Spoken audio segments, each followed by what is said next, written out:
word to the wise. We are an explicit podcast tackling content with adult themes as well as entering spoiler territory if you aren't caught up with us.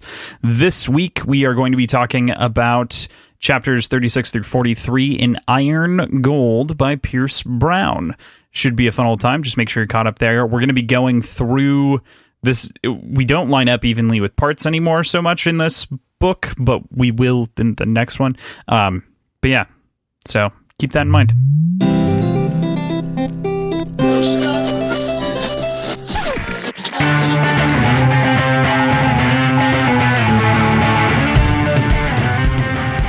Hey there, this is Cross. And I'm PJ. And we are Words and Whiskey, a podcast for veteran and novice readers alike. We tackle fiction novels and love to talk about what we're drinking. You should think of us as your intoxicating weekly book club.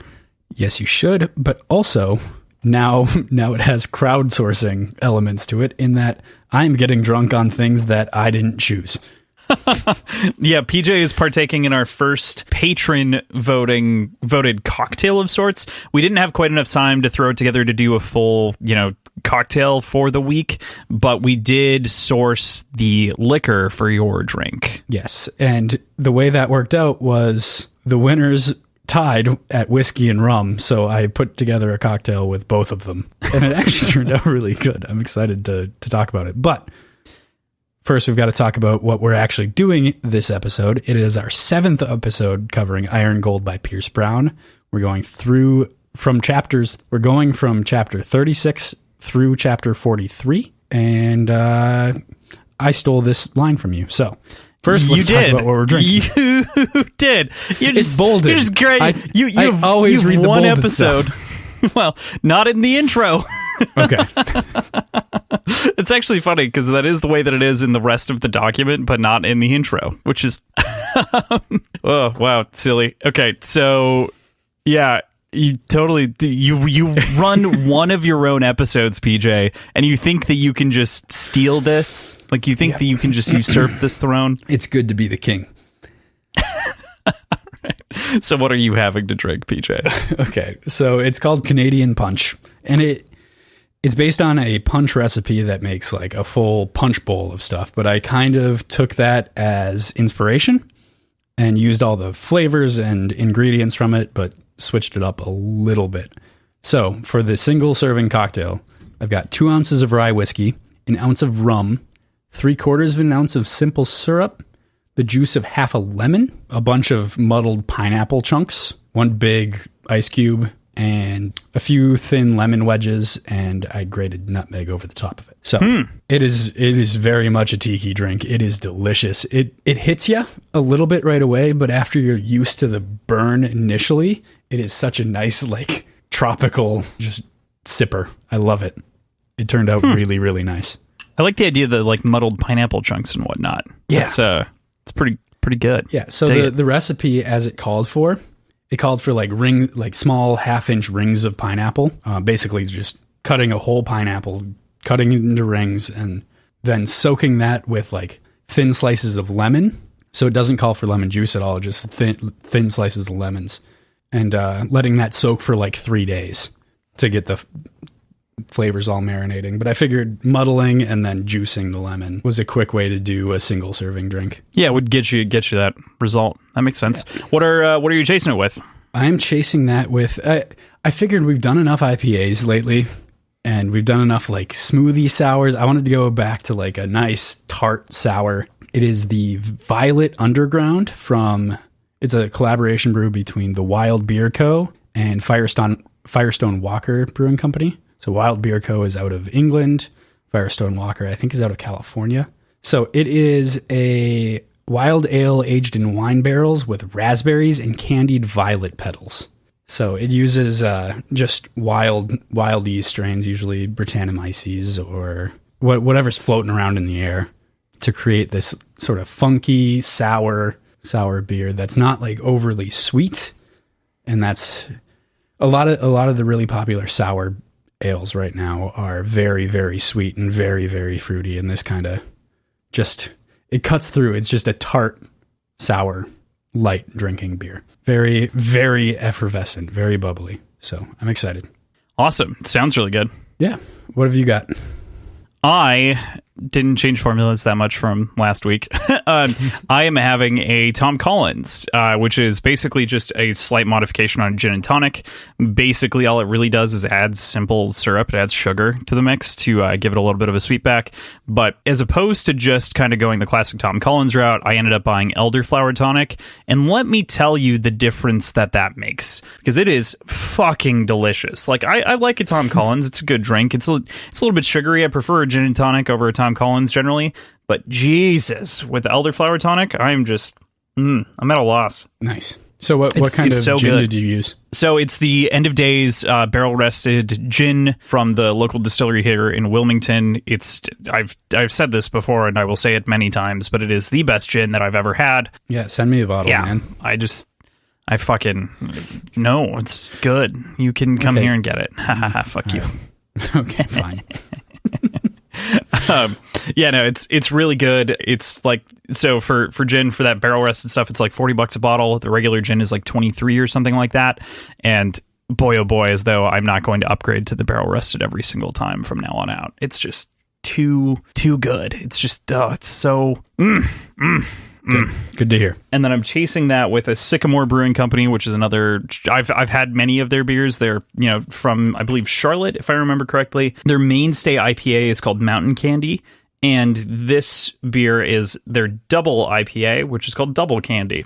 It's pretty good. It's kind of dank, and it's not exactly what I want to follow up this gin and tonic. I almost should have grabbed like a lemon sour or something like that. That would have been good, or like a goza, but like a sea salt and lime goza or something like that, like Sea Quench from Dogfish Head.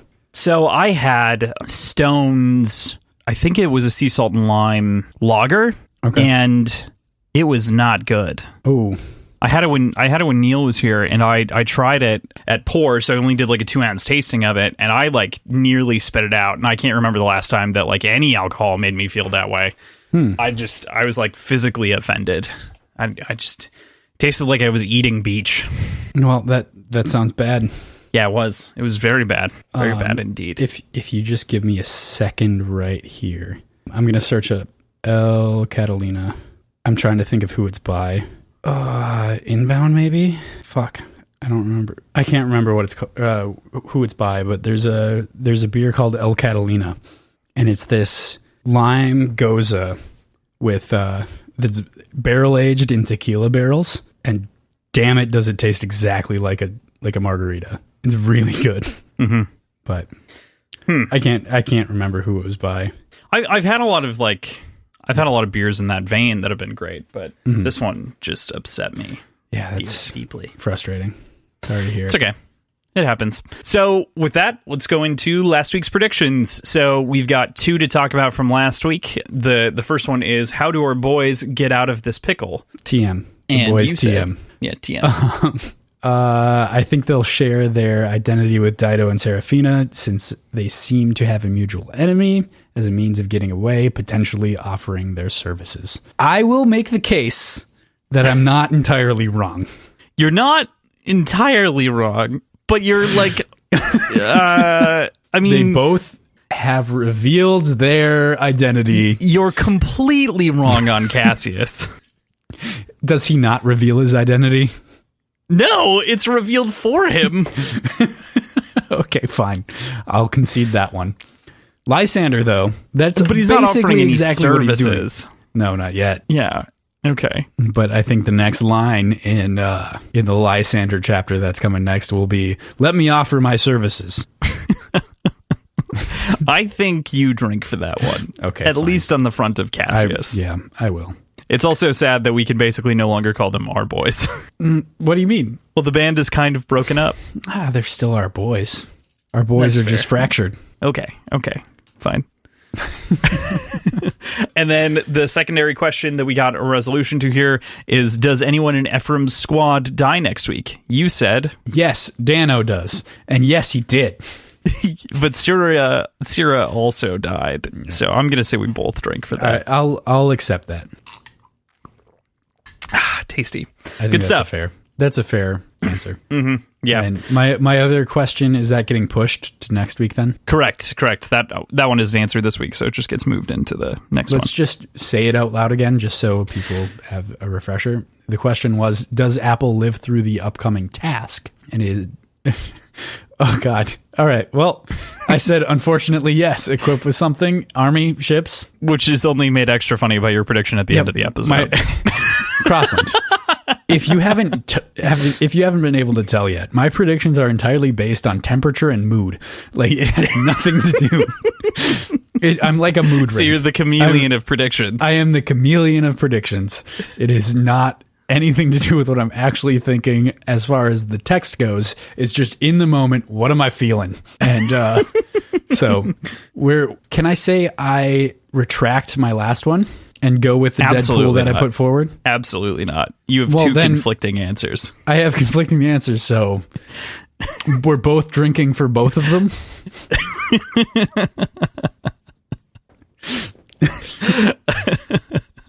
Well, we're both drinking for one of them. It's the conclusion.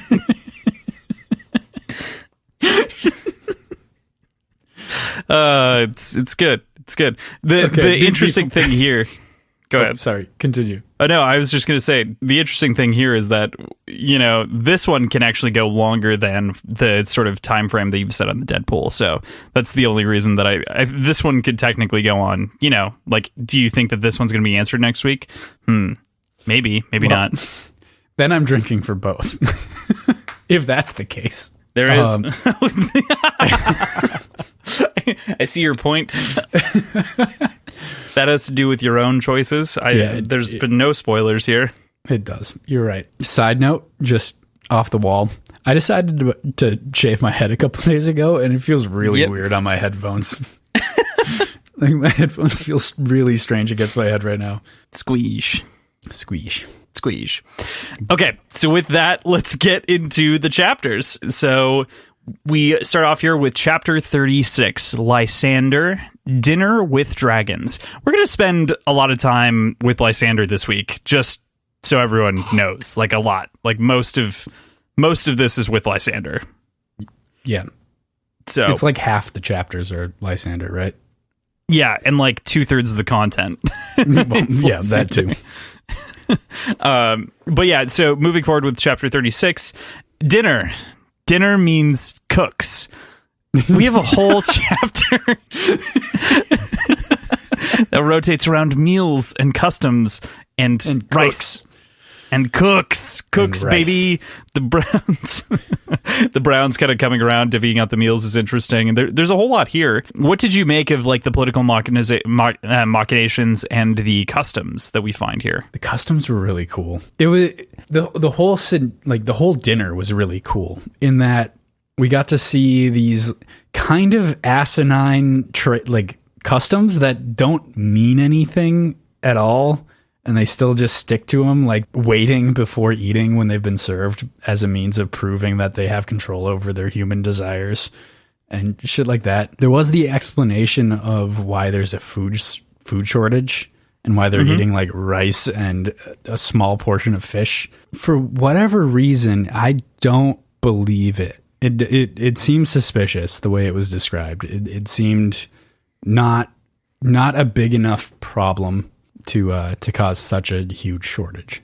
Well, I think what was really interesting about the sort of shortage conversation, what was more interesting in my head is that the golds treat it kind of exactly the same for themselves as they do for all of the other colors. So everyone's rationing at the same time. It was kind of alluded to in the same breath as the docks and the shipyards that Cassius was kind of getting after inside of the conversation a little bit later. And that's kind of where we get a little bit more of the detail on, potentially they're doing rationing because they're working people differently. There's clearly other labor going on. And so there's been a shift. There were some food storage problems, of course. And so they're on this, what would you call it? Rationing at the time. But yeah. Sure. I mean, you can think it seems sus. It seems suspicious in that it seems so very meager for somebody who's saying that they've had very good harvests and things. But there was one problem on one of the other moons. So my suspicion is that they are stockpiling food as a means of rationing for wartime coming forward. Like, Dido is secretly stockpiling food in order to be prepared to go to war. That makes some sense. My only counter argument would be that Dido isn't really in control. Not yet. Or wasn't. What was that? Not yet. Right, but wasn't in control to have like escalated this to a society level rationing, you know? Like, but they're saying that this is everywhere. If she's controlling the food output, like if she has a chokehold on what food gets put into the society, she can claim that there's less going in than there actually is and siphon it off. Like, all she needs is to control the food intake, I guess, if that makes sense. Yeah, I understand what you're saying. I just don't know how she would have any kind of lever. There's no explanation given. I don't know that yet. Would have a lever. I'm just saying I think that's what's going on. Okay. Fair enough. It's not my job to know why. Mm-hmm. I just guess what's going on. I am the Oracle, Crossland. You are the Oracle. You're here too. Oracles can be wrong sometimes, but oracles can be wrong sometimes, just sometimes. There's a lot of kind of discussion within this chapter as well about the look of the room golds and the simplicity in which they live. You know, the room is only adorned with ivy growing in the walls. There's a simple table that everyone's sitting around. There's just this picture of a far more disciplined and less hedonistic society than that of the core golds of the society or the society remnant. What did you make of the rest of their customs as it comes to the way that they even approach talking to each other? You already mentioned kind of the waiting before the meal, the way that they even still have kind of the sacred guest treaty that they're talking about with Cassius and whatnot. What do you make of the whole kind of thing? It seems a lot more like what we know of the old golds, the iron golds. They seem more strict and adhere to the idea that golds are meant to be followed rather than leaders and controllers of the other colors. So taking that ideal into the forefront of what they believe and how they conduct themselves it produces something like this. Something a lot more strict and a lot more brutal, but a lot more fair in the grand scheme. Okay, interesting. Yeah, I think that it lends to a very different picture and kind of I would argue like a superiority complex. It's interesting because it's something that Lysander has clear respect for, because he's like, these people haven't like turned their backs on, you know, the old ways to whatever degree. He even cites the compact, I think, at one point inside of this chapter, either in his own head or out loud. In his head, I think it was. He reads it off. There's a lot of those kind of moments where he's reflecting, and he also like builds himself up to say that like he kind of respects these people and believes that maybe he's turned down the wrong path with Cassius to some degree, which is interesting. I think that, as I've kind of gotten into already, I think that what's fascinating about this section is that we get to see how Lysander also breaks down the situation and analyzes things from the political discussions of Dido and Seraphina and Bellerophon and everyone, and Diomedes kind of talking around the table. It's interesting. I think that Gaia is a great example of that, of course. The fact that Lysander is able to recognize that she's faking her senility, but everyone else seems to really believe it because it's more of a core gold thing. You know, it doesn't behoove or fit rim gold. Why do you think she uses the senility as cover? I'm thinking that, all right, I've got a couple ideas. One's a little bit more out there than the other. So I'll go with the more like down to earth one, or down to Io. I think she's acting as a spy for Dido. And taking in what everybody's saying around her, because she's effectively just a fly on the wall if she's a senile old woman to everybody. So she can kind of hear people as their true selves, gather some juicy bits of information to pass on to Dido. The other way is that she is the secret leader of this whole thing, and Dido is the mouthpiece. Yeah, I mean, the only thing that I would point to is I would feel like it would be a little strange for the mom of Romulus to be on Dido's side, but nah, I'm into it. Into it. Okay. I'm into that. Cool. I'm into that, like, fuck my kid, you're better kind of deal. What do you What do you make of Diomedes and Bellerophon discussing the Reaper? I think that it's kind of interesting, and it reveals another piece of information here as well, is that Diomedes too is a storm son of Arcos. It's kind of unclear if his training was that of the will away, or if he was just taught kind of general discipline by Lorne. Yeah, what'd you make of it? So the way I understood that passage was that he wasn't a student of the Razor from Lorne, but simply a student of discipline and manners and disposition. So you can kind of pick up probably some of the overarching themes of his Willow Way from that, but not necessarily the actual stances and moves and stuff. So, because he is a shade, is he not, as far as stance goes? I don't think that they called him a shade. They did call Bellerophon a shade. Oh, yep. Okay. But that said, there's, maybe we'll figure that out. Maybe we will. But my understanding was that he was not a student of the Razor of Lawrence, but rather taught under him for social things. He is called the Ionian Blade Master, Diomedes. So okay, there's an assumption there that he maybe knows multiple styles. Maybe he's got a bunch. Mm-hmm. He collects them. Yeah, like General Grievous. Yeah. I wasn't trying to bring it to lightsabers right now, but you did. You did it. Not right there. I do it later. What do you mean? I think you it's have it later in the script later. Oh God. I don't remember that in the notes. Okay. I love the quote too that he repeats about Lorne. He had no desire to make better warriors, only better men. And I think that paints an interesting picture, especially when you consider both. Compare Diomedes and Darrow a little bit. They have fairly similar demeanors to them, fairly similar honorifics and principles, at least on the surface. I should say, when I say Darrow, I mean Morningstar Darrow, not Iron Gold Darrow. Right. Yeah. Yeah. Certainly. I was thinking even before Morningstar. I was thinking more like, you did.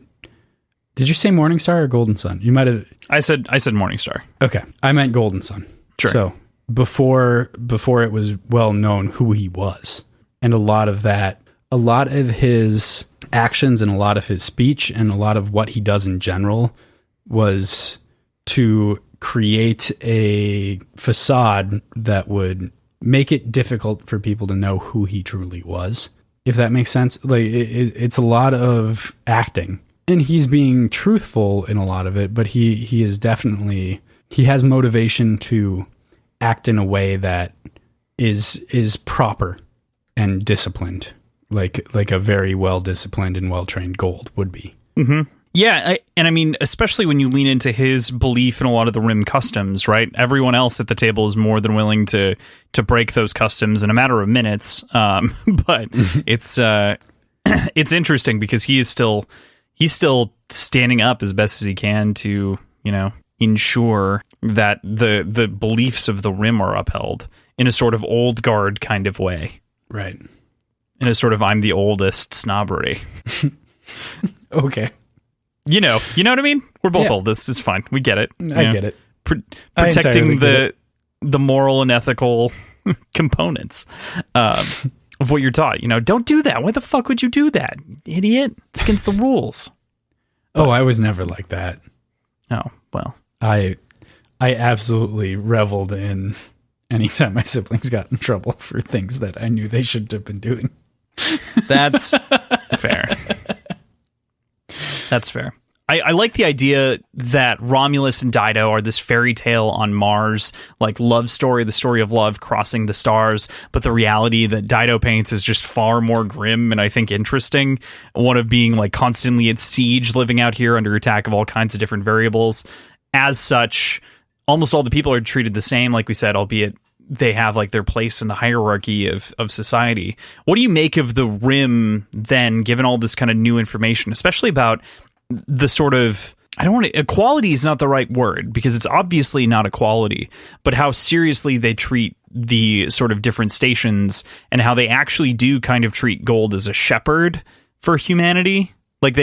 they act more that way than anyone in the core ever did. How do you compare it to the Society and to the Republic? So the way I kind of see it is like the Rim is to the core as Mormons are to cafeteria Catholics. I have never heard that term. Can you explain what a cafeteria Catholic is? Just picking and choosing. Yeah, just picking and choosing what you actually want to follow within the Bible. So you're not adhering to the entire text. You're adhering to what you think is right, which means fuck all then, essentially. Interesting. Right. What do you make of... That's a great point. What do you make of the way that they treat the other colors by comparison? Is this okay? Like, because they're taking it so seriously, does that make it okay? I guess it makes it more okay, I think, in that they're also adhering to the rules that they set out. Like, there are actual rules that are all-encompassing for all colors. But I think slavery is obviously still wrong. Mm-hmm. And just oppression is still wrong. And we don't really see that side of it, how that compares. Mm-hmm. We can assume that it's probably not great for the low colors, but we know that at least the golds aren't gluttonous and hedonistic like they are in the core. Yeah. So you'd think there's a little bit more equality.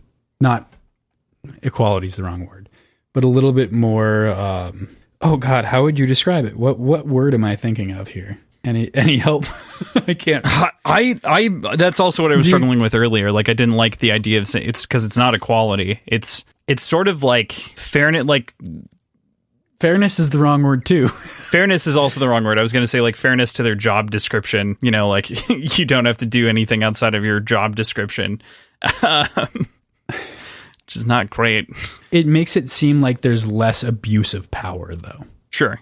Right. It does kind of honor the compact and the goal of society to push humanity forward. However, that doesn't really, it doesn't really make it better. Cleaner. And, I mean, we're seeing one family. Who knows if the other golds follow it like this? True. We are just seeing one family. With that, just to go back to it and mention a little bit, what did you make of Romulus and Dido's kind of fairy tale and the reality that Dido faced moving out to the Rim? What do you think of that whole component? So I think that their story is one of a fairy tale. I think that's a great way to put it, in that it was a picturesque kind of meeting and love of two prominent figures from literally two star-crossed figures. So growing into a powerful couple is the natural progression of a fairy tale like meeting like that. So one would argue that they probably aren't a powerful couple so much as they are powerful individuals, right? Yeah. It's a powerful family that was born out of them. Yeah, that's true. Lysander also has an internal reflection here about his time over the last decade. He still does want to fight the Reaper. We kind of mentioned this, and put society back into place. Do you feel like he's mentally aligning himself with Dido and her coup, or do you think he still kind of sides with Romulus? I mean, it's clear by the end of this read this week that he doesn't strictly agree with Cassius any longer, but where do you think he lands between the two leaders? So I don't think Lysander necessarily aligns himself with Dido's coup or cause or where she's going forward, her reasons for going forward, but I think he aligns with her ends of kind of bringing back the society that was. So I think he'll probably try to go forward with a tentative peace of sorts. We'll see if he's able to talk his way out of the very tense situation that we find himself in at the end of this section. But I think he disagrees with her motivations, but agrees with her ends, if that makes sense. Sure. Okay. So Dido's motivations become clear and a reveal is made. The information they discovered wasn't necessarily about the nukes, or perhaps not only the nukes, but something different. A different spark to ignite the Rim and lead them to fucking war. Dido's pretty diabolical. Diabolical. Yes. We are on the same page, Crossland. We are friends, and trial runs over. I'm going to continue doing this show with you. Oh, good job. Nice. There, good. That clinched it. The Diabolical. Cool. Well, we have a lot more Lysander to talk through here, so we're just gonna move on there because we're gonna talk about this a little bit more. This next chapter is really short. However, it is also very important in its own right. So, chapter 37, Lysander Pray. We open up with the safe and Cassius's ploy. What do you make of kind of the whole scene that we find ourselves in after Dido plays her cards? So what I found kind of interesting was we know that Lysander's, or really Karnas's razor, I think? Correct. It's Karnas's, right? With the titanium shielding over it. Yep. And then Cassius's Institute house ring. And they mention house rings, so I'm assuming it's his Academy house ring as well. The Selenius ring is in there as well, Octavia's ring. Okay, gotcha. But that's all we know, right? We don't know of anything else in there. The book of poetry that his mom wrote, for sure. Okay. That was mentioned previously, that he has this book of poetry, and so stashed all of his belongings in there. So it was everything that the both of them had that identified them, and that was one piece for sure. So at that point, if they're both revealed, their identities are revealed. If that's all that's in there, the safe doesn't matter anymore, right? Well, Lysander isn't revealed here, right? Not so, at this they point. Don't. But yeah, going forward later on, we know he calls for the safe to be brought out, which correct. we can get into that later if you want. But because there's the thing that she put inside of his razor hilt, whatever she found, she put inside of his razor hilt, and taking that apart is what gave him away. Yes. Yep. Exactly. Okay. Correct. That's exactly what it is. Okay. Yeah. We don't know what that is yet either. That's what I was getting to. Sorry. I forgot exactly how it got there. So Dido has a long monologue here that takes up a good chunk of the chapter about the death of Thessalia, and leading into the reveal that she knows that Cassius is at the table, which makes all of this much more upsetting. Of course, the jig is up. Also, every other person she listed in her list of revenge targets is dead. Revenge cannot be extracted against them. The only one left alive from the triumph, and the one that she blames for the death of her daughter, is Cassius himself, the one in front of her. I don't think it's even just blaming. Like, she knows. And even if the other people were still alive, it'd still be Cassius that would be the primary target here, because she knows that Cassius is the one that, like, stepped on her head until it caved in. Right? Cassius didn't actually do that. That's all a large assumption. But that's what she knows. That those are the that's the story that she's been told. That's the story. Yes. So it's not like she ambiguously blames him. It's that she, in her understanding, knows that he is the one that killed her actively. Right, but it's not the truth. True. You're right. But convince her of that. Who actually did kill her? I can't remember. But I don't think that it gets so specific that it actually says who. Cassius wasn't there, though. He arrived later. Mm-hmm. So that's where it becomes, clear. The other bit that I want to talk about here, too, is there's some interesting parallels here. So I find this kind of duology of scenes very similar to the Octavia scenes that we get in Golden Sun, right? They've got kind of those same elements of kind of stalling and then seeking the truth.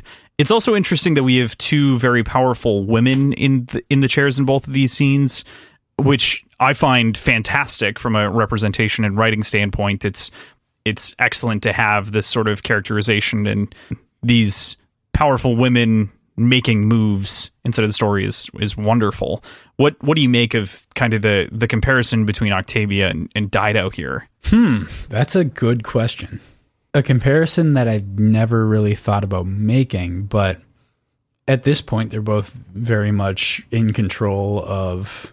And would you say Dido's in control of the rim right now? No, the coup is still happening. That's kind of the later in this chapter. It's alluded to that the reason that this duel in the bleeding place is going on is to unite people. Yeah, still. Okay, fair enough. Then I really don't see a whole lot of parallels between them, other than the fact that they're strong women. I was going to say, I want to throw a secondary parallel in here for you, and that is of Julia Albolona. and sort of the way that her son Julian was taken from her, and the sort of revenge seeking that she sought throughout the first series, and arguably still seeks. I think that's maybe a more apt comparison, at the very least, when considering Julian and Thessalia in sort of their own ways. What do you make of that? So I think Julia would be kind of the blending of Octavia and Dido, in that she is very much driven by this revenge, but still has the core gold ostentationism, I guess, to pull a silver word out.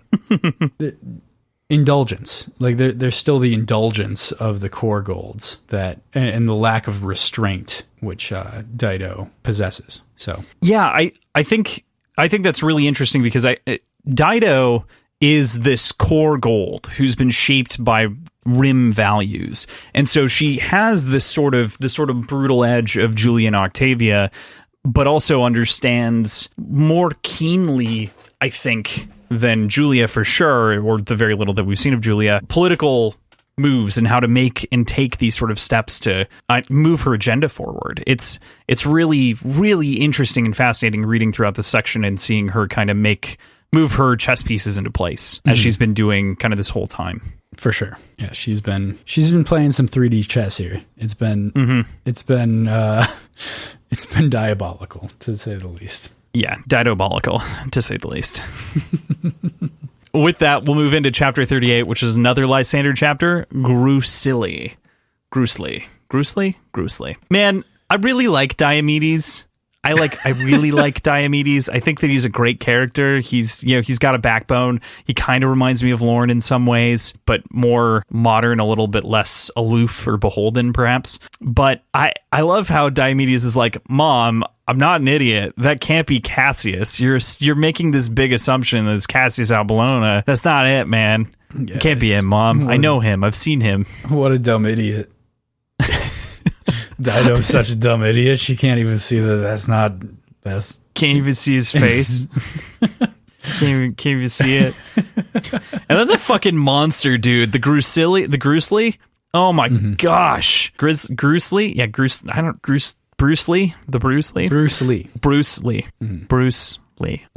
Yes.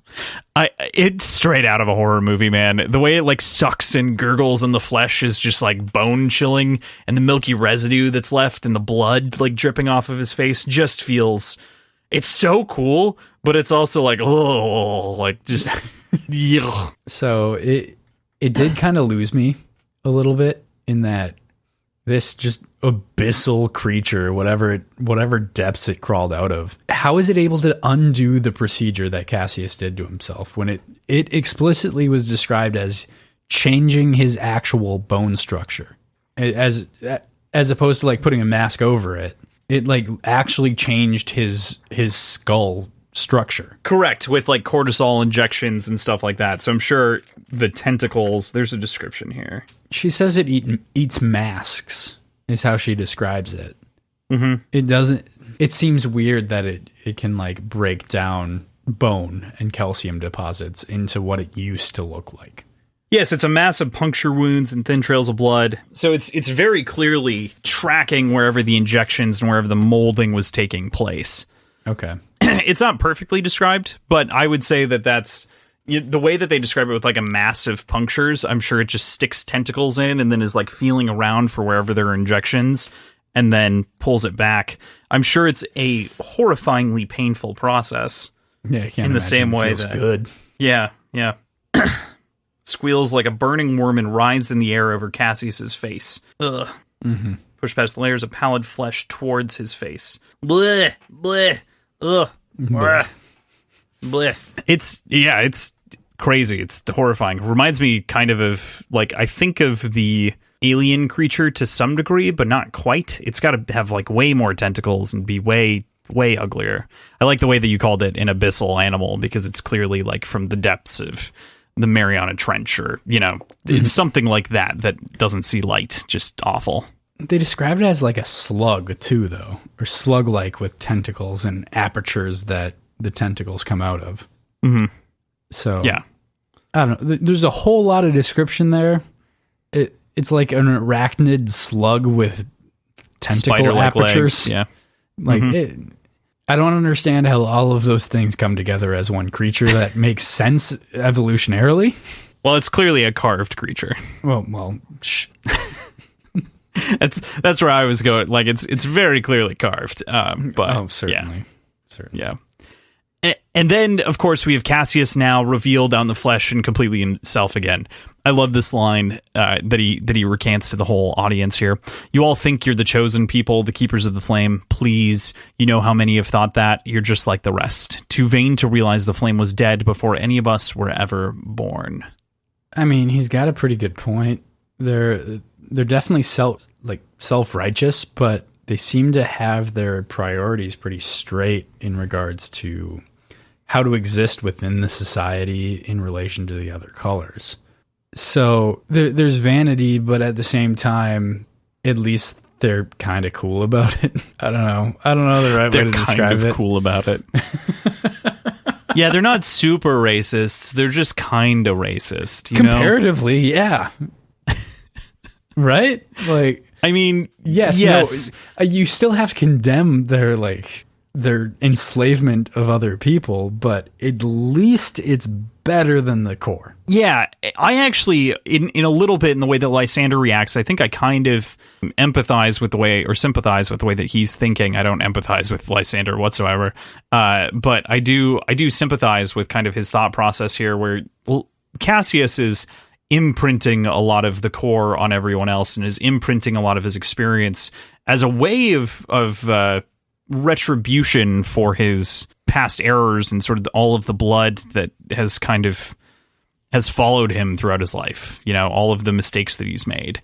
And I think that he is also here. He's not wrong. Cassius is not wrong, but he's also he's kind of painting a caricature of golds. And these golds are a little bit different, but I do agree with him at large that at some point, even the rim, you get far enough removed from values and things like that over time that eventually the rim would succumb to the same sort of things. Yeah. And I'd be really curious to see if other golds within the rim are more like the core. And if this is just kind of like one crazy religious nut job holdout sect. Fair point. I don't know.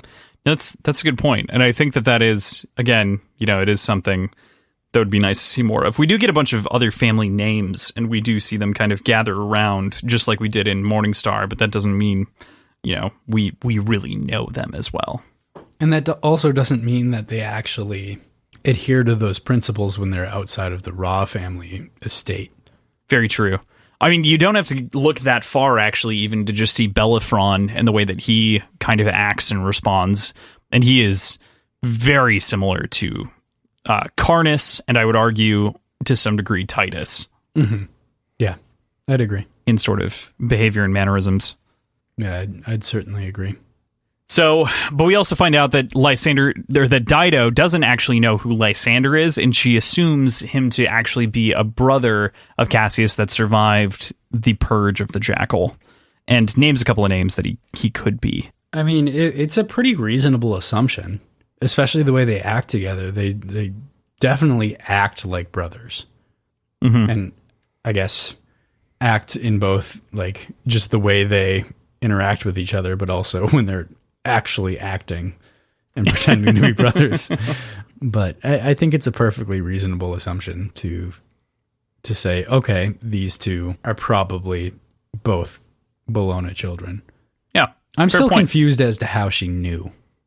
Like, how she knew that it was actually Cassius. Wasn't it the razor or something like that? It was Lysander's razor. Yeah, right. Because it had eagles on the hilt. Yeah. So from there, from knowing this is an eagle adorned razor hilt held by this kid, held by Lysander. How do you jump from there to, I know this other guy is Cassius? Well, if you extrapolate a little bit, right, if you think about the fact that he's got the Screaming Eagle hilt, right, which is the hilt that Lysander had on his razor, that means that Seraphina makes the assumption that he might be Theseus Albolona, which is one of the two that are presented, in which case this other mysterious gold is likely the other last Bologna, as they've pitched themselves as brothers and as they act like real brothers. Oh, one question. Yeah.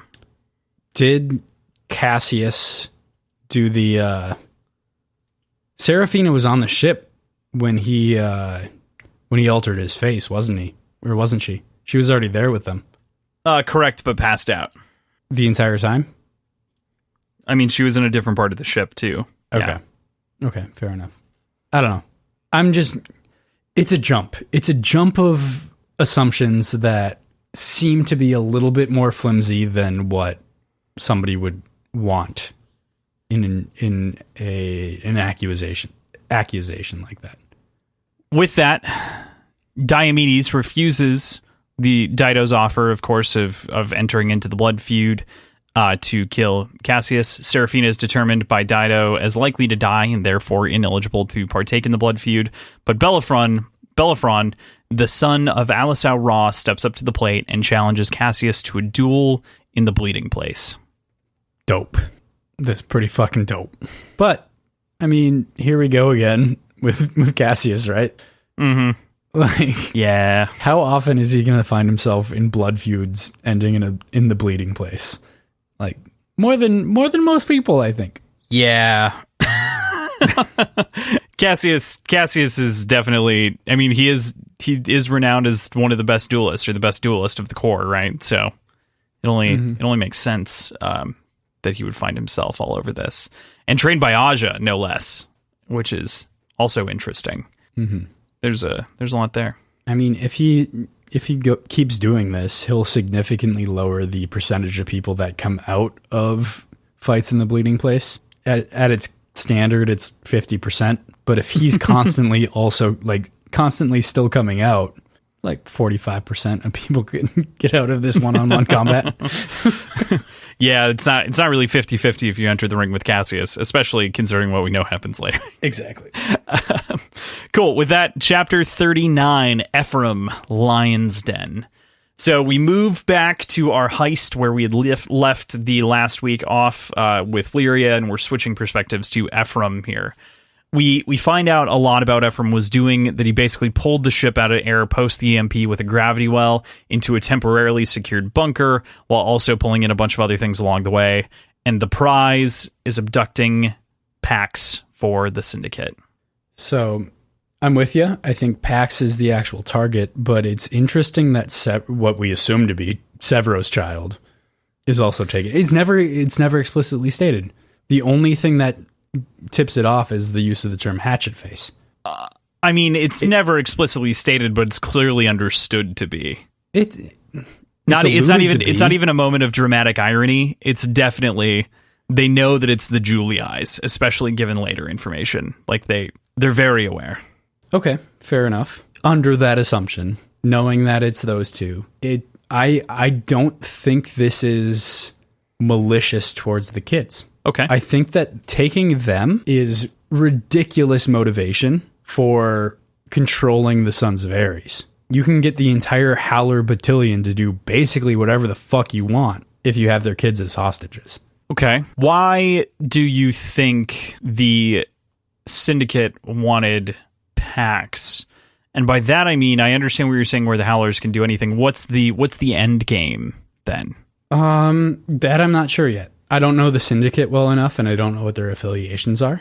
But my assumption is their end game is strong-arming Darrow and Severo and the rest of the Howlers to do something for them with the well-being of Darrow and Severo's children as the carrot. Okay. But we know that Darrow's a shitty father, so he's not going to care, right? I think he'll care. I'm just kidding. I mean, I don't think he's going to be a good father, but I think he's a caring father. But yeah. That's fair. But I think that's also why we'll get into it later, I'm sure. But when the Duke shows Pax's pimp hand, like that's about the whole weep thing. Yeah, exactly. I think he is strictly acting under orders from the queen. And he wants a little bit of just violence, even though she was kind of told to, or she told them to make sure they're unharmed, all that. So I think he just kind of, that was a rogue play. And really it's keep them safe, but they're going to be hostages. That's my guess. That's my out there guess on what's going on with this. And that makes sense. That's why Severo's kid is there too. Because if it was strictly on Darrow, it would just be more liability to take Severo's kid as well. But you want to strong arm them as a group and essentially as a battalion by taking both. Okay, all right. I'm trying to decipher your responses, and I know. I know I'll never get anything out of it, but I'm trying to figure out if I'm getting any like positive or negative feedback on that. I mean, the biggest thing for me is just trying to keep it all the same, regardless. I know, and trying not to. You do a pretty good job. Trying not to react and like shoot down ideas or theories. But I think that you raise an interesting question as far as it goes with what the Queen's planning here. So. It's interesting. We talked about the hatchet face thing. I think it's funny that from the very first book, this phrase hatchet face being reused so many times to describe the line of the Barcas is fantastic. Between, even the fact that Ephraim recognizes and calls it a hatchet face is just like, the fuck does that mean? Like, the fact that you know what it means to Ephraim fucks me up. Yeah, it's pretty funny. But I mean, that's clearly dropped as a hint of who they're actually taking, because it really doesn't say anything else. There's no other sentence that says who they're taking other than the term hatchet face. The slender gold girl is a hatchet face and deep-set angry eyes. Unlike the boys, she shows no fear, just absolute unmitigated hatred. She's promising me a slow death with that look as I cut her free of her crash webbing and cut the bleeding sun brooch from her jacket. I can't resist patting her on the head. So the bleeding sun brooch would probably be a sigil of House Juliet. Okay. Yeah. So, yeah. Still pretty vague. Fairly, but we have an understanding as the audience, and also Ephraim clearly knows. Yeah. He just doesn't need to say it. I mean, adrenaline's going. Mm-hmm. No Zolodone, but adrenaline. Yeah. So, still, like, it's a great way of conveying without, just strictly saying. Yeah. The moment in which F contemplates killing Lyria, even, like, pulls the trigger... and he still has the safety on. There's just so much there. It's like a true moment of grief. It emphasizes their similarities, their connection to each other, even though Lyria doesn't really know the real F, only knows Philippe. What'd you make of his decision to do this job without Zolodone and the whole sort of decision-making around Lyria? So I think, first of all, I think it really kind of highlights how much she reminds him of Trig. He talks about it a couple different times explicitly. I think his point of doing this entire job was Zolodone, and I think it's a means of ensuring that he feels everything and knows exactly what toll emotionally this is taking on him, so he never goes back. He never goes back to the Syndicate to get more jobs, because he'll constantly be thinking and feeling whatever's going on here. Okay, that's really, really good. I'm having a tough time, especially when you think about kind of the Trig comparison, and then you throw in the component with the Syndicate. He's having a tough time with all of this, and also, like you said, the choice to live through it actively and to absorb all of this stimuli is a great way to get it so that he won't ever come back to doing this, and also kind of helps explain why he does take the Zolodone later at a different point. It guarantees this is one last job in his mind, and then he's going to remember it all. Yeah, exactly.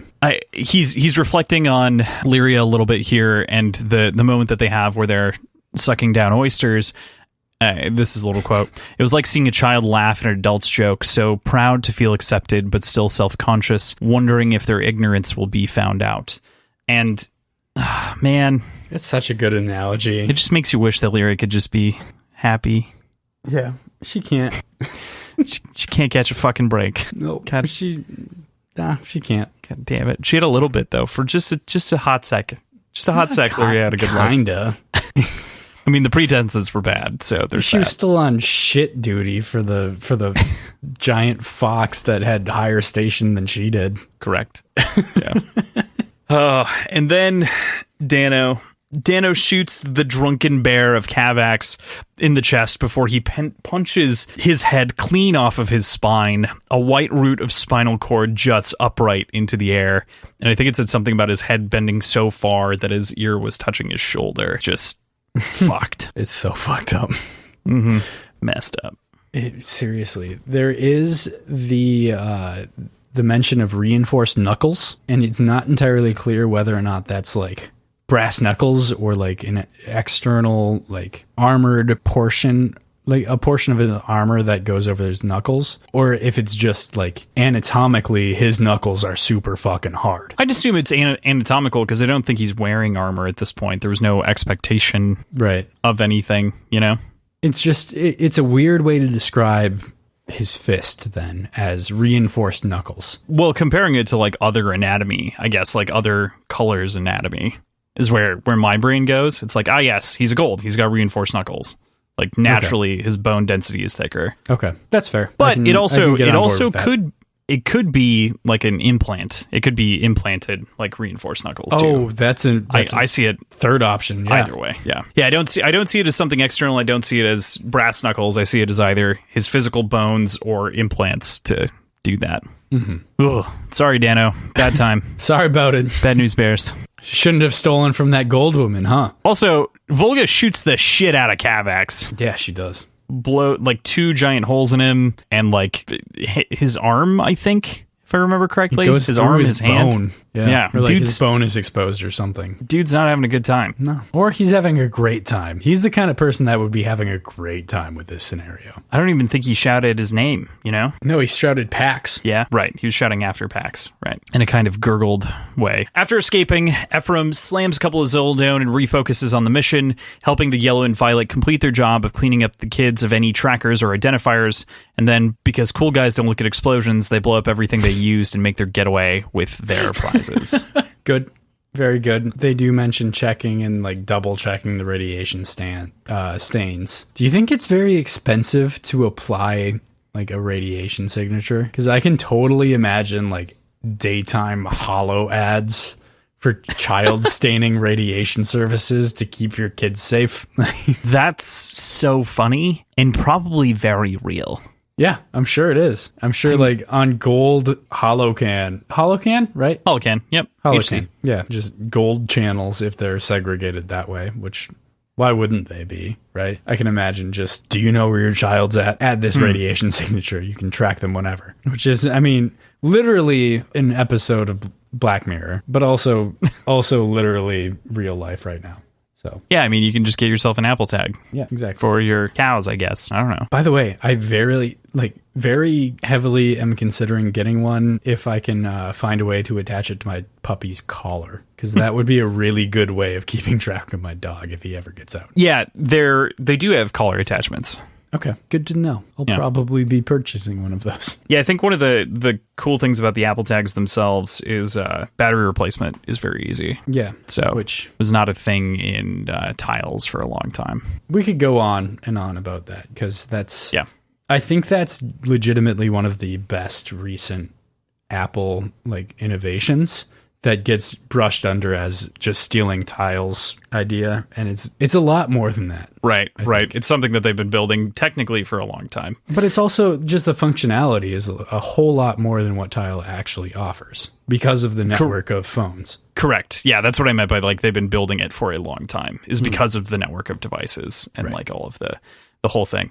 So that equates to radiation stains in the way that, you know, obviously I can imagine both being sold. One is being sold currently and one would definitely be sold in the future. Right. What'd you think of the getaway, by the way? What'd you make of the whole decision to like take Lyria, help her out, and kind of that whole component? I think it makes sense to take Lyria, especially with him not being on Zolodone and with him having already talked a lot about how much she reminds him of Trig. I don't think there was any scenario where he actually disposed of Lyria. I think it was pretty inevitable that he'd be rescuing her from the scenario that he wrought. Yeah, and the whole like taxi, the hover bike, the getaway cars, the gravity well that pulls in the ship, the giant thing. What do you think of the heist as a whole? It was pretty slick. It's hard to get more streamlined than that. It was very well put together. All right. But it is entirely dependent on Lyria being in an advantageous part of the ship. If there's like cameras and stuff on that necklace, maybe that makes it a little bit easier. Part 3. Dust. Moving into this part of the book, I believe this is the final part. So we go into part 3, Dust, and we start off with this quote, of course, which is the quote from House Ra, "Pulvis et umbra sumus." We are but dust and shadow, which is the House Ra saying. Any thoughts on the quotes and what that might mean for this section? I think it makes a lot of sense for the Raws, at least as far as we've seen under the influence of Dido. They seem to respect tradition and the historical figures, but they also don't seem to care so much about building or maintaining their own legacy. Okay. If that makes sense. So they don't really, they know that they're going to just kind of fall to dust and things will be built on top of them. But at the same time, there is greatness that should be honored and followed. So that'd be the shadow part, I guess. Yeah, fair. It also kind of ties in with the way that they describe the fighting style of the Rim to a certain degree. You know, the fact that there's shades and everything else. There's something sort of dark and mysterious about the Rims, the way they fight, and that all kind of tracks as well with the quote. Mm-hmm. It definitely does. Any predictions on what that means for this section of the book? Ooh. I mean, obviously we have the actual bleeding place, and we know how that goes. I don't know what the implications are yet. I haven't really thought about that. It's a good question. I will All right. keep it in my mind, but I don't have a solid answer for you. Fair enough. Cool. So we move into chapter 40, Lysander, the bleeding place. Cassius's reflection to Lysander about his father and how he changed it's just incredible. The whole 2-page monologue that Cassius goes on talking about his life, his youth, his sort of neglect, and the way that he changed is incredible and lends so much to this character. The fact that we basically get, we've talked about kind of our dreams or our thoughts about what you would want to do to fill out the series in some way, or what you'd potentially do for a TV show to fill out the series.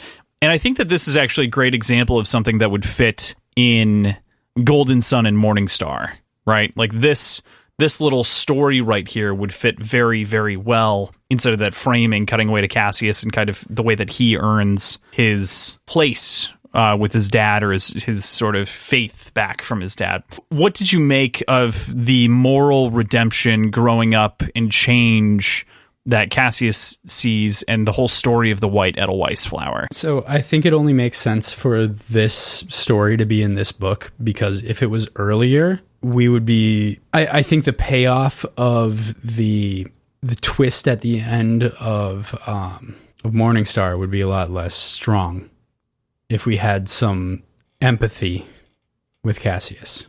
Any more empathy with Cassius would make the strength of the twist weaken. Sure. Okay.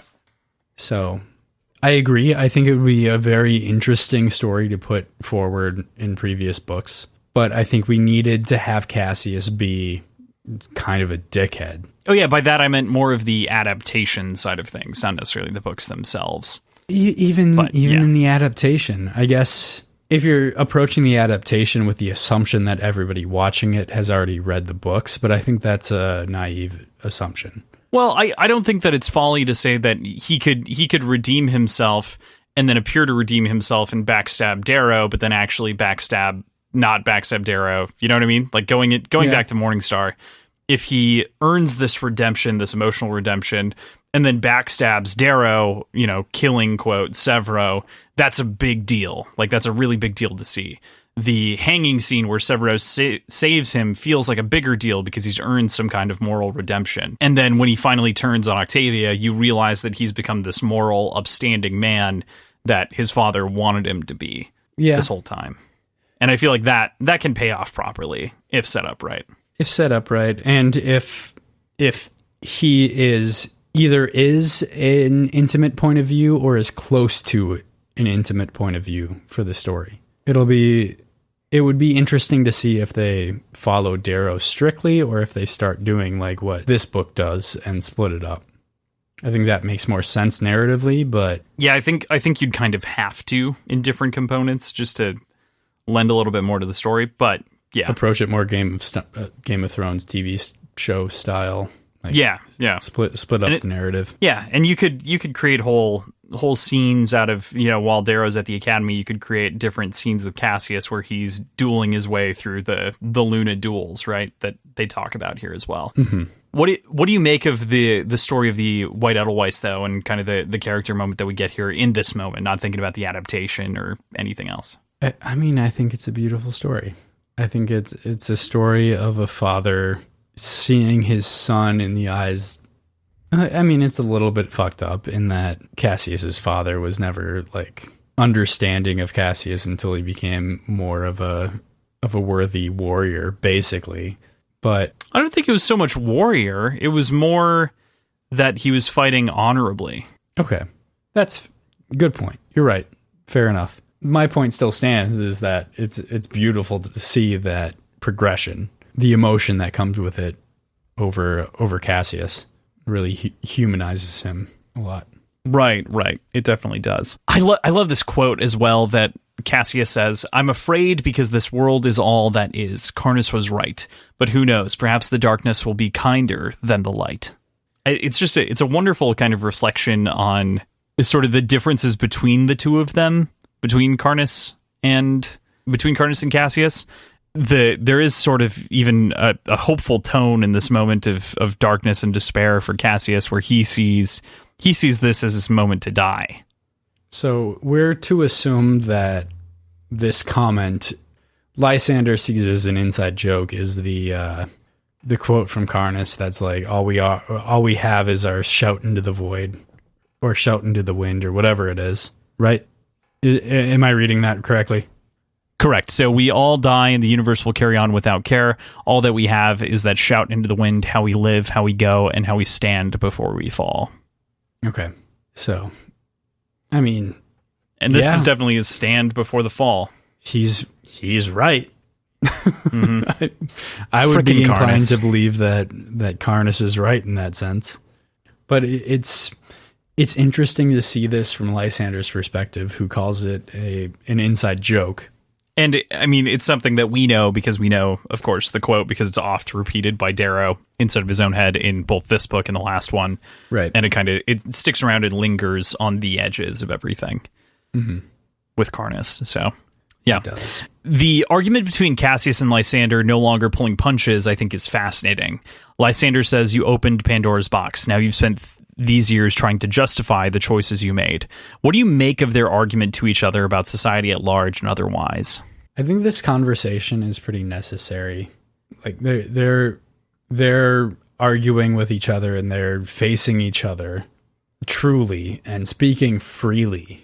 Really kind of for the first time. Not the very first time, but really letting it come to a head for the first time. Because Cassius is finally actually facing a realistic threat of death, even before Dido decides to disregard the rules of the trial by combat that they found themselves in.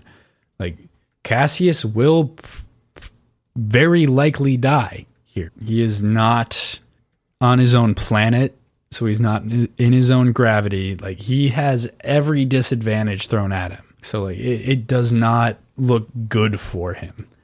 So having this opportunity to really speak freely and fight with each other, I think is really important. I don't know if that makes sense.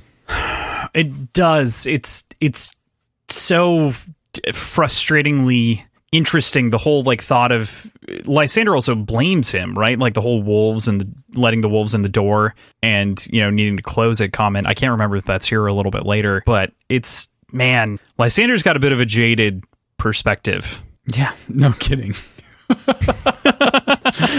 I mean, especially for a 20-year-old. You earlier on in the series were comparing him a little bit with Darrow and sort of the way that their journeys parallel each other. Where do you think they lie on that parallel scale? I'm going to be completely honest with you. I do not remember that in comparison. Well, just the idea that they were kind of in hiding. They were hiding their personalities, and that they themselves were kind of running, hidden, the sort of youthful protagonist, the 20-year-old, blah, blah, blah. Yeah, I remember that now. What was the question, though? Where does it land now? Yeah, where's your opinion of Lysander sit now? Well, now Lysander's at a point where he's essentially forced to reveal himself and reveal who he is. Not in the same way that Darrow was, but maybe in a similar feeling. Lysander probably feels like the only way he can move forward is to reveal who he actually is. Whereas Darrow didn't really have the choice, but, man, that's an interesting parallel. It really is. It's definitely a whole problem that needs to be kind of sorted out. It does. It is. There's a final quote here that kind of seals up the deal, so to speak, between the two of them. And man, it's like horrifying also that, friendships can end in this fast line, this like matter. I don't even know how to say it. Like the quickness with which Lysander ends this friendship is heartbreaking. 10 years of brotherhood evaporate in a breath, and Cassius suddenly turns cold. I mean, we haven't seen Cassius this cold, I think, since Julian, in the way that he kind of reacts to Lysander after he refuses a lot of different components. He just gets very, very frustrated and angry with Lysander. This was kind of a long time coming, though, wasn't it? Like their relationship had been on the rocks since the shipwreck. And kind of even before that. Like, they were Lysander was being apart. Angsty and calling him a drunk and everything else, at the very least in his own head. Because he was. Because, Cassius was a drunk. Is a drunk. Like, yeah, you can call him angsty for calling him out for it, but it doesn't make it less true, True. So, like, this rift has been growing, and it's just finally coming to a head. Right. Yeah, it's a lot. And just like that, Cassius accepts the inevitability of his death here against the Raw. This duel isn't for me, it's for you. If you love me at all, you will let me die, he says to Lysander. What do you make of that feeling, that sort of finality here? Do you think he actually feels like he is putting up the good fight for something he believes in? Or do you think, I'm more of the opinion he's just kind of done running and done fighting and done pretending to be somebody else? Like, this feels more like giving up than it does making a stand. I think it's a little bit of both. I totally see where you're coming from, though. I mean, I think that makes a lot of sense, that he's just at this point, and this is kind of his out. This is his way of going out in the way that, especially given the way that he reflected in Karnas's quote, right?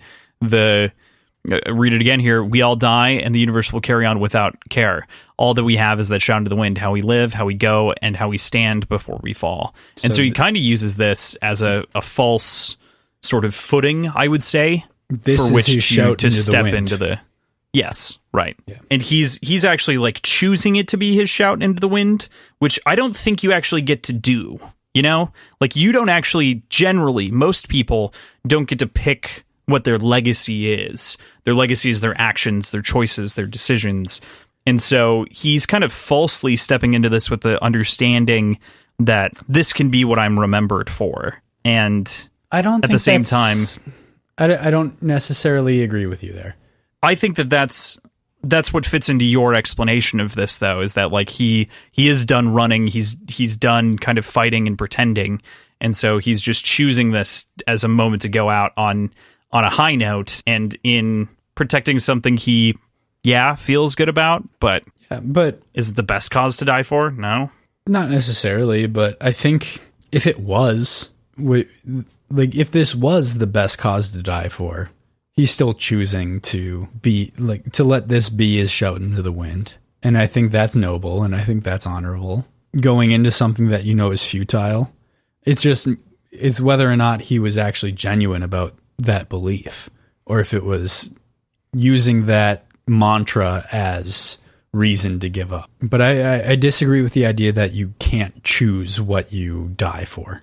You can choose what you die for, but you can't choose what you're remembered for. To an extent, sure. Yeah, I suppose so. But if it's something very, very powerful and very important, and you die for it, that's probably what you're going to be remembered for. Right. You can kind of make you can make bets about it a little bit.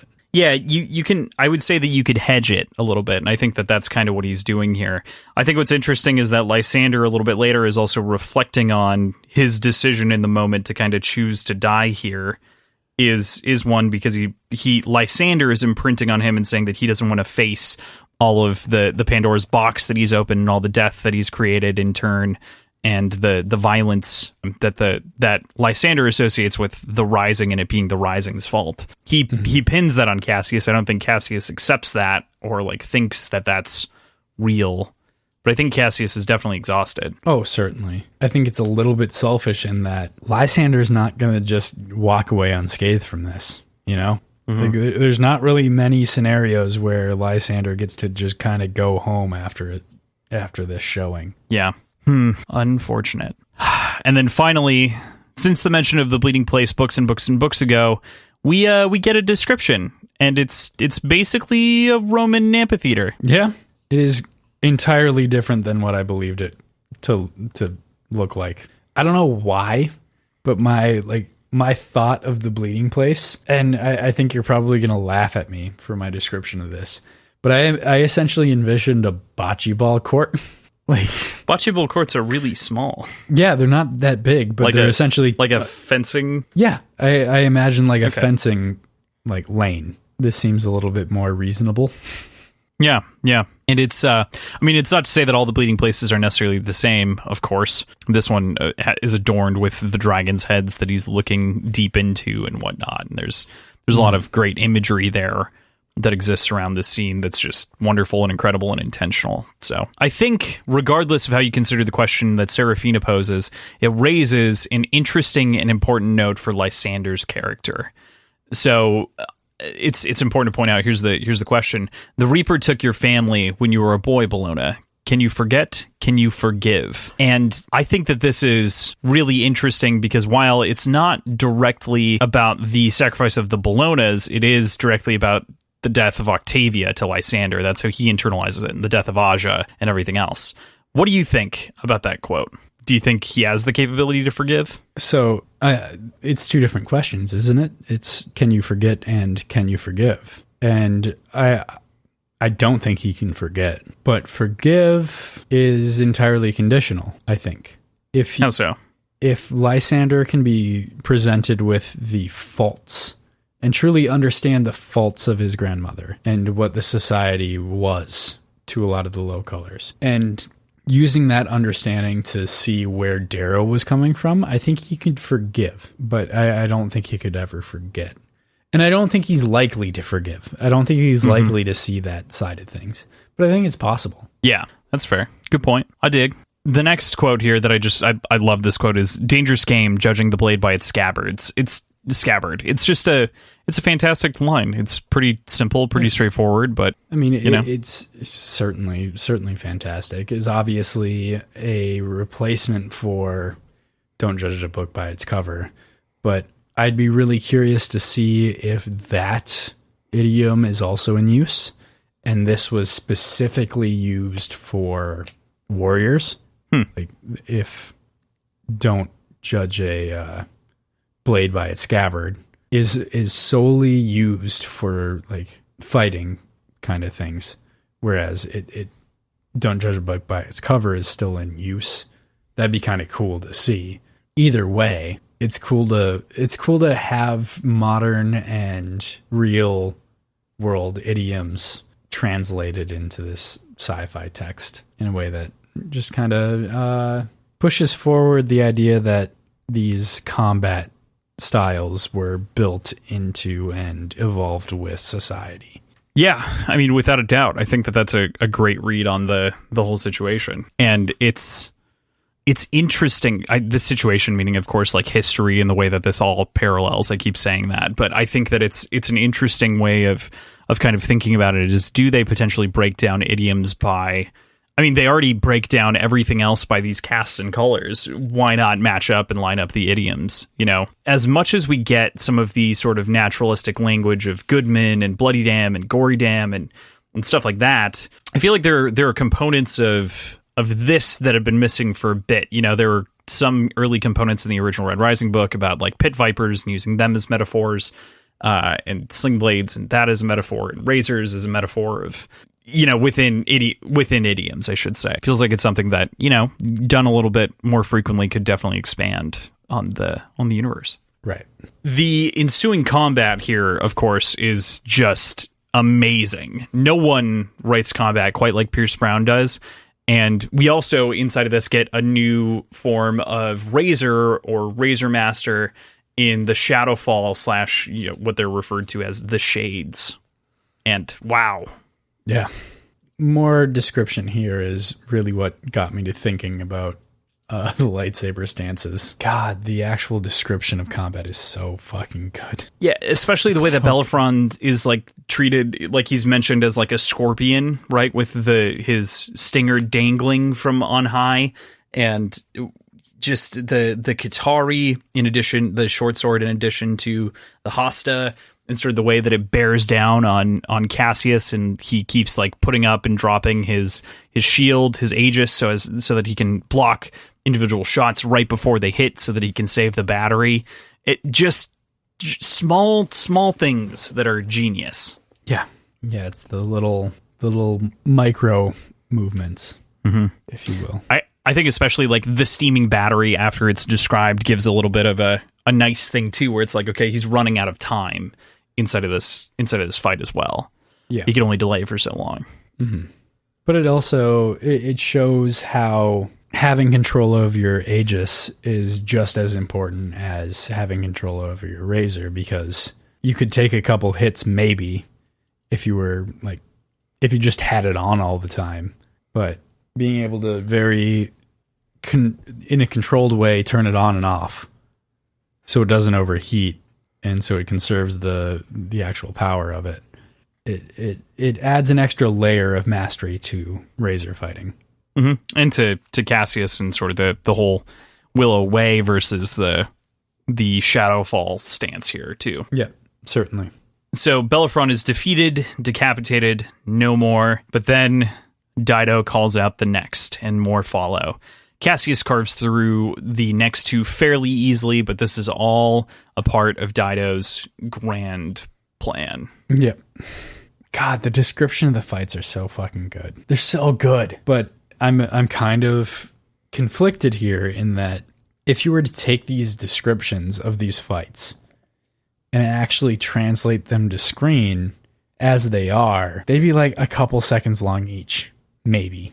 Like there's really not a whole lot of being locked in battle here. Cassius just kind of dispatches all of them. Yeah, only with Bellerophon is it really a battle. I feel like the subsequent fights feel more like Gladiator in a way, where it's like they jump in and he just kind of handles them, you know? Like it's no big deal. He's just waiting for his "Are you not entertained?" moment to shout right here, so to speak. And I do agree with you. They'd be quick, and I think that would also be kind of the intention. It is the intention, but you'd lose so much in that description of the specific subset of styles that each fighter goes into, and their speed and their strength, and it's all broken down here. Whereas if it were a film, it'd be literally like, "Hey, you go. All right, sorry, your head's gone. You go. Oh, well, I guess you didn't need arms." Yeah. I think, yeah, true. I think the trick to pulling it off would be to give it a little bit more time. Not so much that it's stressful, that it like appears to be actually wearing on Cassius, because I think that's the point, is that he dispatches them easily because they're jokes. But you can have someone jump down and, like, you know, it's not written here, but they could jump down, they could swing their razor around a little bit and show, I'm thinking to Big Trouble in Little China right now. But the sort of like scene where they're they're prepping and running through routine with their individual weapons, there's no reason you couldn't do just a couple seconds of that with the individual, showing that they've got different styles, and then running up and just getting cut in half and make it kind of a joke in a way, because it is a joke to him, especially after killing Bellerophon. Right. Yeah. Yeah. Yeah, you're right. You just have to, like, when thinking about adaptation, a lot of it is like not being so direct all the time. What's so strange is that so much of the other stuff we pointed to, it's been like, that's easy to adapt and you could do it very directly. Some of this would take a little bit of finessing, but I don't think it would be that difficult. Again, Pierce Brown available for a writer's room if you need me. Oh, no, I'd be better. Untrue. Simply untrue. We'll see. And then after dispatching the two other fighters, Diomedes refuses to go into the ring once again, and so Dido sends in Seraphina. Ah, shucky ducky. Shucky ducky.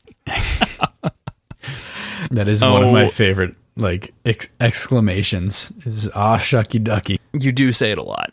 I do. I love it. Not on the podcast, though. I think that's a first.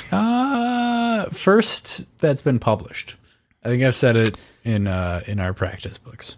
That's fair. That's fair. With that, we move into chapter 41, Lysander Heart. Short chapter. Mm-hmm. So Seraphina jumps in and disarms Cassius. It's not long before Lysander, reflecting on his childhood and youth, realizes what he has to do and takes the leap into the pit himself to save his mentor, revealing his true identity as the blood of Selenius, the last of the Owloons. Dido herself becomes wrapped up in this reflection, realizing her plan is foiled. But even then, he still offers to open the safe.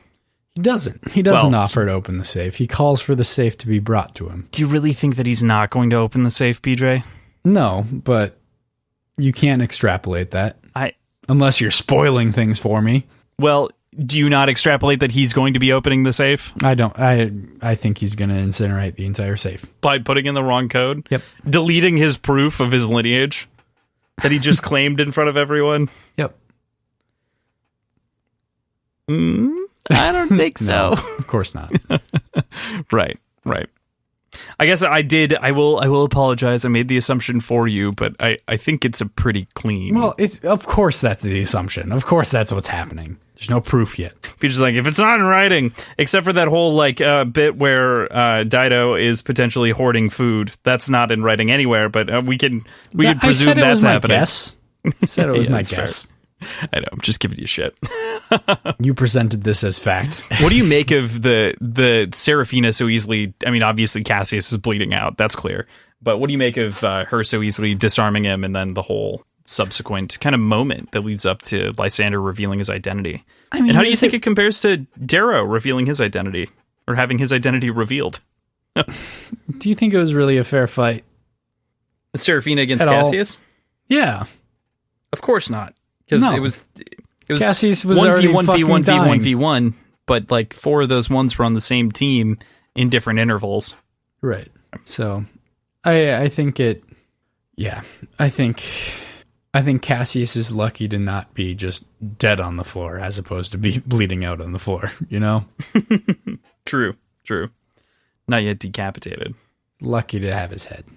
What do you make of Lysander's reveal? I called it. That was one of my predictions. It's true. Kind of. He didn't offer his services or whatever, but I called it. Mm-hmm. No, I think it's his only chip to play. It's a big chip to play, but I think it's really all he really had, Yeah, without a doubt. So, how do you think Diomedes, Dido, and the rest of the Rim Lords will sort out now, confronted with this new information? How do you think Romulus is going to react as well, if and when he finds out? Oh, man. I have no idea. I think Dido is... Well, I think Romulus is going to be upset and explosive, but at the same time, I think if he can be calmed down to listen to what's going on, I think he can be converted to understanding where Dido's coming from. So I think that'll be the play, is trying to get Romulus here and make him understand what's going on. Okay. That's fair. I mean, I guess the difficulty for Lysander now is he's going to be a target, right? He's now effectively finally revealed himself and is painting a target on his back. So it's an interesting position for him to be in. That's it for Lysander. Do you have any other thoughts on Lysander this week? Not really. I think he needs to embrace anybody who is showing him any sort of compassion and kind of try to force that compassion to grow a little bit. So Seraphina, maybe Gaia, kind of get into her good graces. Maybe Granny drop Gaia's some lies. graces. Maybe drop some lies around Gaia to other people and see where it goes. Interesting. See where that false information gets spread. Cool. With that, we move into chapter 42. Ephraim, lucky you. Lucky me? Ephraim and lucky you. Lucky you? Oh my god. Ephraim and Volga are met by Gorgo and the Duke of Hands to turn over the goods from their little heist, turning Pax and Electra over to the Syndicate. I mean, a lot of these are kind of just summary things. What do you make of kind of the exchange? What are your thoughts on actually following through? Are you afraid of the Syndicate and the Duke of Hands going forward? Okay, so first of all, I'm just going to address the fact that you called her Electra. And Severo has 2 kids, and I would assume both of them have hatchety faces. And Electra is not mentioned anywhere explicitly in this chapter. So, Electra was the only one of Severo's children that was at the dinner. Fuck you. Shh. All right. But essentially, I thought it was kind of funny to see F go from thief for hire to human trafficker, essentially. Mm-hmm. That's a tough forced transition for him.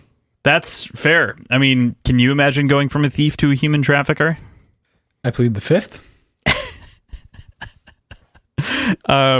Fair. Fine. I'll give you that out. What do you make of the Duke's extraction of justice, demanding that Pax weep? So I mentioned this before. It seems like this is the only sort of bit of power that he actually has, and he desperately wants something from this transaction, and knows that the kids have to be unharmed and unmolested. And I guess I didn't mean molested in a sexual way, but with Duke of Hands, who knows? So I think he wants that control, but knows he can only go so far with it. Mm-hmm. It's so fascinating because he's ultimately not the one who's winning from this deal, right? It is the Queen, and like you said, this is as far as he can really go with the whole transaction. But he does get a sort of sense of satisfaction out of having abducted the Lionheart's only child, and now kind of the gains that he knows that the Syndicate will make because of the heist that he has helped facilitate. Mm-hmm. Presumably, right? Well, I mean, he helped facilitate the heist for sure. But presumably, like, any sort of result from this kidnapping is purely speculative. Oh, yeah. I'm totally presuming everything here. I'm not placing any firm stakes in the ground. You can place the firm stakes in the ground. Is that just because I have longer arms and therefore can swing a hammer faster? Yeah, your levers will do that. Perfect. Your arm levers. So it's worth pointing out here. The Duke does have what I assume is a bottle of champagne as well to split with Ephraim for a job well done, thinking that they would hang out for a bit and kind of chat. The champagne is called La Dame Chenchus. I do not speak any kind of French, so La Dame, I don't know. Someone who speaks French, I know at least one of our listeners does. Please correct me. Let me know. Which is Lady Luck in French. I know that that's definitely correct. It doesn't appear to be a current or existing thing, but I think it's interesting nonetheless. If someone knows, of course, point it out to us. But it definitely lines up with the chapter title. I will try to decipher. La Dame Chance Use. Yeah, this is why We don't have nice things. The damn That's it. chance use. I think. Say is sovereign once. No. I'm just kidding. You're the one that would yeah. say sovereign. So don't try to put that shit on me. I always said sovereign. I got interesting side eyes from my mom when I explained how I say that this weekend. She was like, "Yeah, you're broken." Like, well, whose fault is that? I mean, partially mine, probably.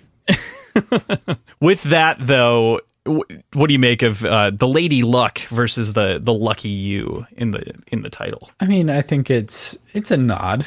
I don't think it's necessarily anything more than that. I think it's just kind of meaning drawn from the same place by Pierce and by the Duke, and choosing names appropriately from that. If Pierce segregates or like separates himself in that sort of way while he's writing. Sure. If he really gets into the character.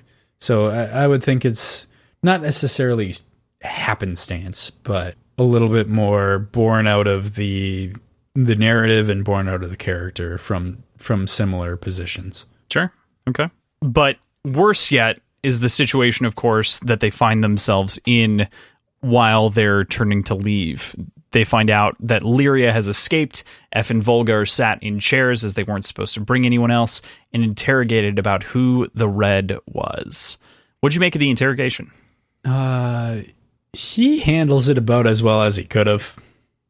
Honestly, like he maintains a level of just stoic behavior. Obviously, they know already because of Syrah.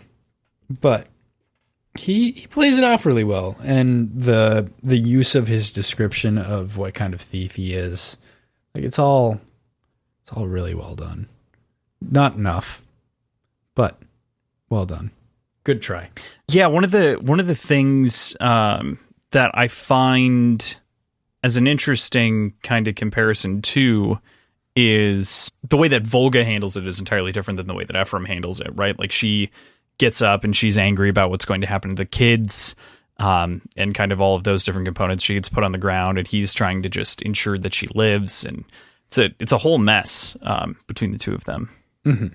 But Ephraim handles it great, and Volga reacts with very core and base emotions. I mean, what else is she capable of, right? Wow, you are really on the Volga is simple train. You are just... You're dead to me. I'm just kidding. We find out a little bit... I'm not answering that question. For many reasons. There are many reasons that I cannot answer this question. Mostly because you just don't want to. No, it's not why. It's not it. But Syrah, we find out as well from the Duke of Hands, Syrah sold them out. What do you make of the Duke's interrogation and the execution of Syrah here? The Duke of Hands is just and fair, and I am definitely not saying this under threat of bodily harm. Please do not say disparaging things about such a great man. The dude's pretty fucking evil. I mean, like, Bowleg, the obsidian, speaking of your, like, little speech that you gave there, when Bowleg comes up and, like, offers up his two hands, and he just... Because he fucked up and like he just slaps the left hand as opposed to actually cutting it off, and it's like, Jesus Christ, this man is fickle, and he kind of has like elements of the Joker in him in that way, where like a little bit, like, and when I say the Joker, I mean Joker from Dark Knight specifically. Yeah, like if the Joker was a middle manager, fuck. maybe like real Two-Face is more accurate, but we'll take it. Fair enough. Jesus. Do you think, final question about the chapter, do you think that the Duke is right about Ephraim? Will he work with the Syndicate in the future, or do you think that he's out completely? I think he would have been right, but I think what I talked about before, his reasoning for not doing the job on Zoladone is going to hinder that, and I think Ephraim will truly use those feelings as a reason for not reapproaching the Syndicate for work. Okay. All right. Try as they may. Yeah. I mean, also, Syrah being a pile of meat on the ground is pretty unfortunate. forgot to mention that. Not for the people that eat meat. What? It's very fortunate What did you for say? the urchins on the ground levels that slurp Want that shit people up. meat? Oh no. Well, speaking of chapter 43, Lyria, street prey. Street prey. Just eating the meat. Do you have any other thoughts on Ephraim for the week? No, not at the moment. That wraps it up. Okay, fair. So, chapter 43, as we said, Lyria, street prey. Lyria is having a real bad time again. Real bad, no good, very bad, terrible day. Can't seem to catch an actual break whatsoever. She's just also so self-critical here, calling herself poison as she tries to work out next steps during her escape.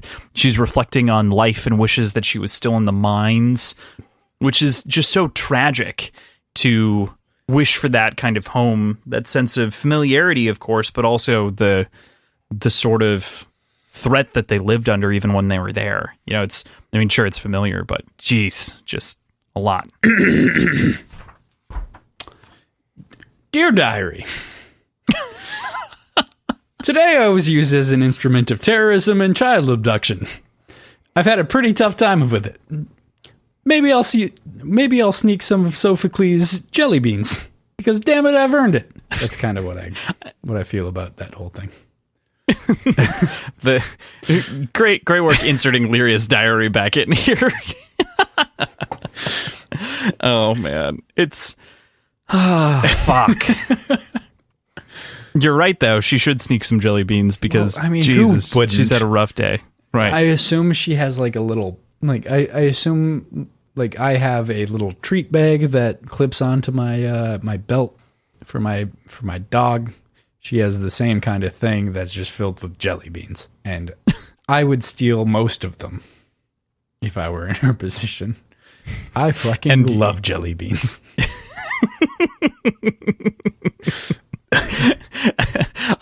As long as you aren't eating dog treats, PJ, that's all I need to clarify.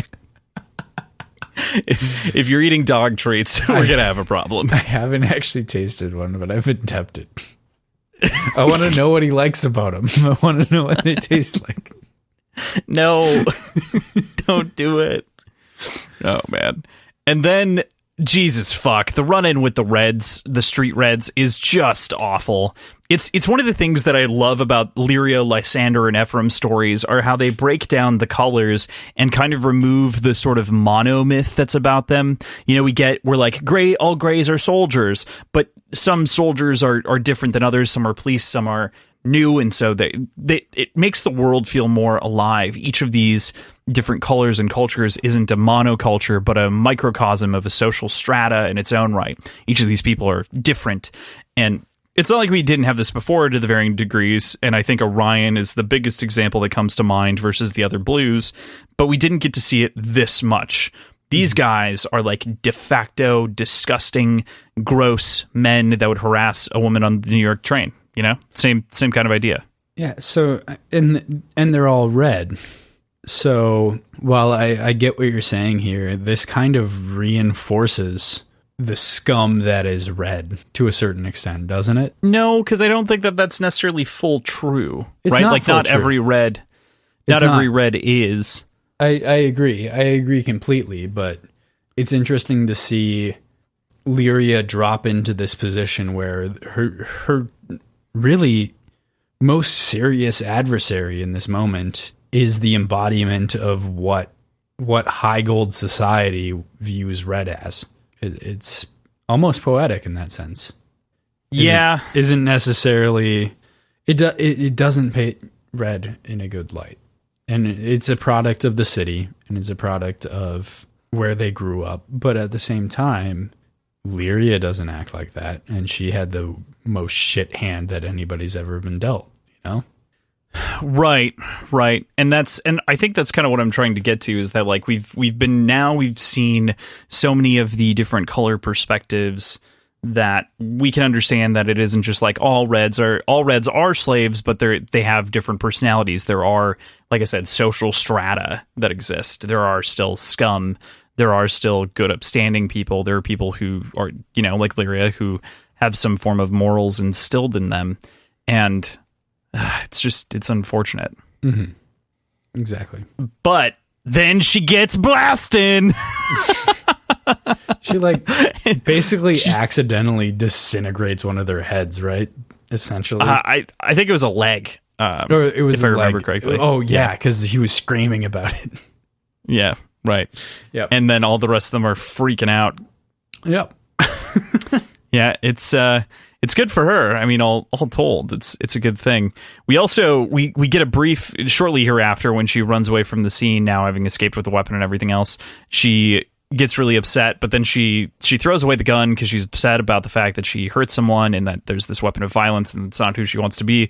But then she sees an obsidian who's clearly meant to be tracking her spirit harpoon someone through the leg and fly away with them.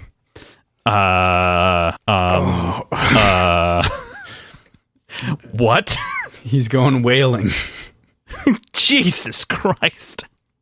I got one. It's just fucking... She picks the gun back up again, but like, Jesus Christ, the Syndicate does not give a shit. Yeah. It's pretty fun.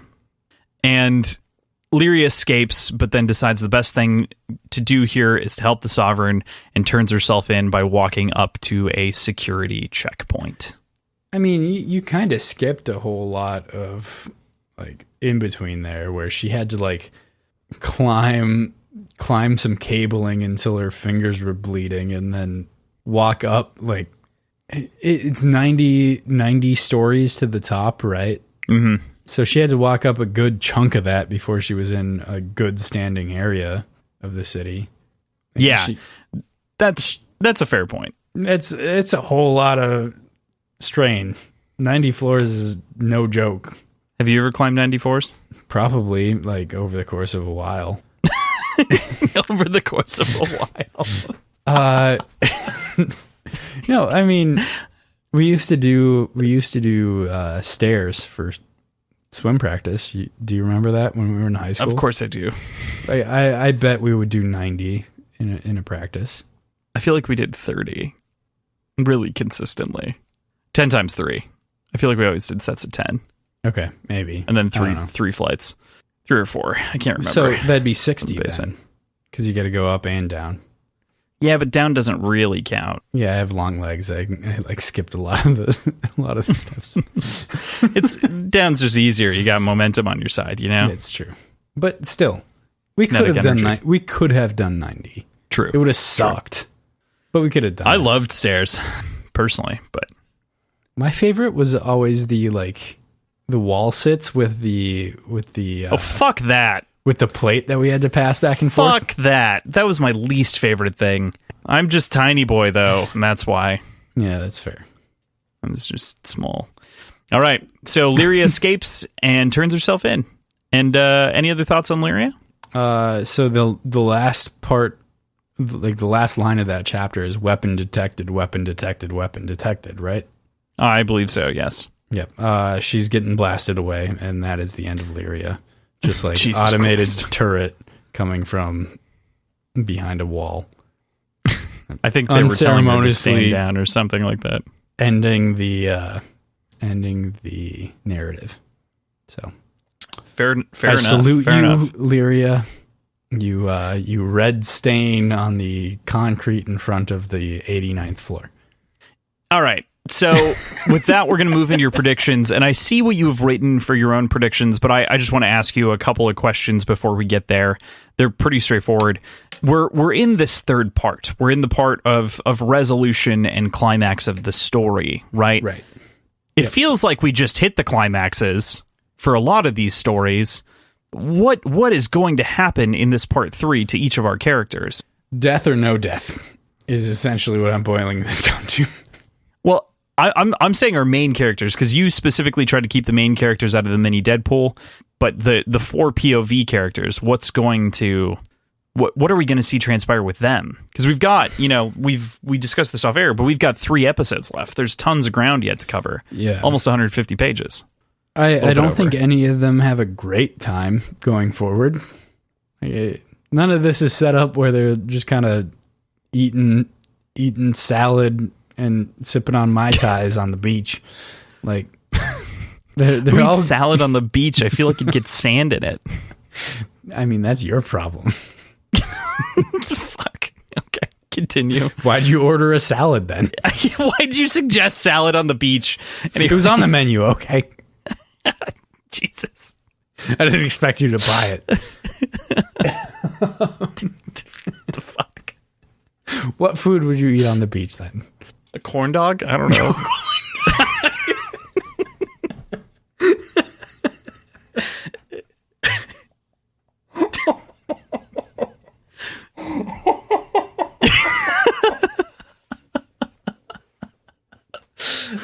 Right. Oh my God. Not a salad. That's better. You're right. You're right. Corn dogs and Mai Tais it is.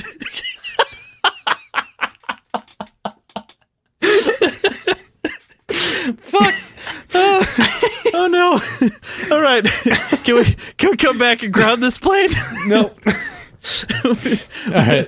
What happens to our 4 main characters? I have no fucking idea, but I don't think they're eating corn dogs and drinking Mai Tais.